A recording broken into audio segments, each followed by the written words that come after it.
Hi everyone, and welcome once again to This Week at Little Hills. I am so glad to be with you as we continue our second pass through the fruit of the Spirit. First we looked at what are those aspects of the fruit, and now we're looking at the opposite of those things. And this week we are on the aspect of kindness. We know what kindness is. We know when someone's being kind to us, when someone is being unkind to us.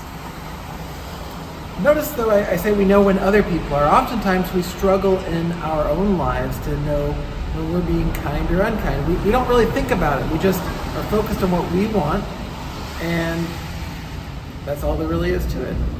I'm back here in the streets of St. Charles parking garage. There's all kinds of cars in here, and you look at all those cars, all those people in there, and you think about how they're all going about their day. Maybe they were working in a business in here. Maybe they're enjoying a nice dinner or a movie tonight. They're just going about their day. And that's how all of us are. We're going about our days. But are we thinking during that time about how to be kind? Proverbs 14:21 says, "Whoever despises his neighbor is a sinner, but blessed is he who is generous to the poor." When we think about that contrast there of despising a neighbor versus being generous to the poor, we're being urged to think about those neighbors around us who may have a need, whether it's genuine poverty in the most extreme sense, maybe something less. But how often do we inadvertently despise our neighbor? We just keep rushing on by. We don't even notice what they need.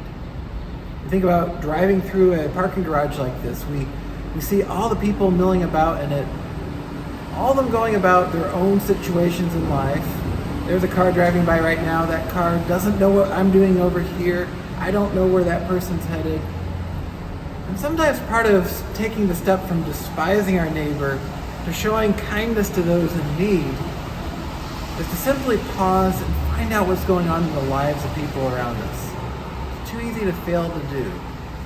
What do we see? God doesn't ever get too busy to find out what's going on in our lives. He always knows what's going on in our lives.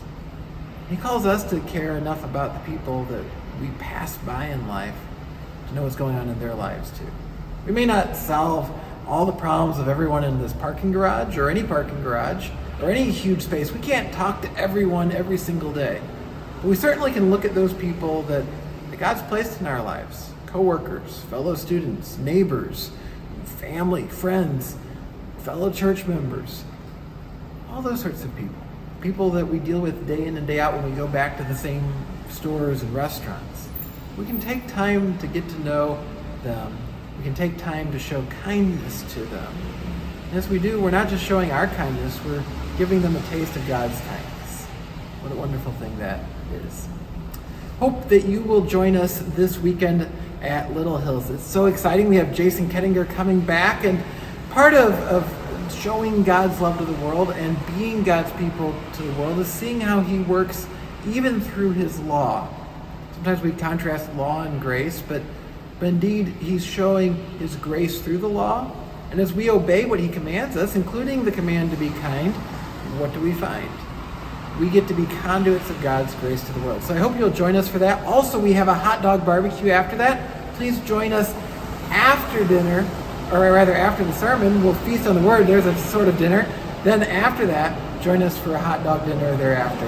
I can't wait to see you for that. I hope you have a wonderful and blessed week in the meantime, and I look forward to seeing you again very soon.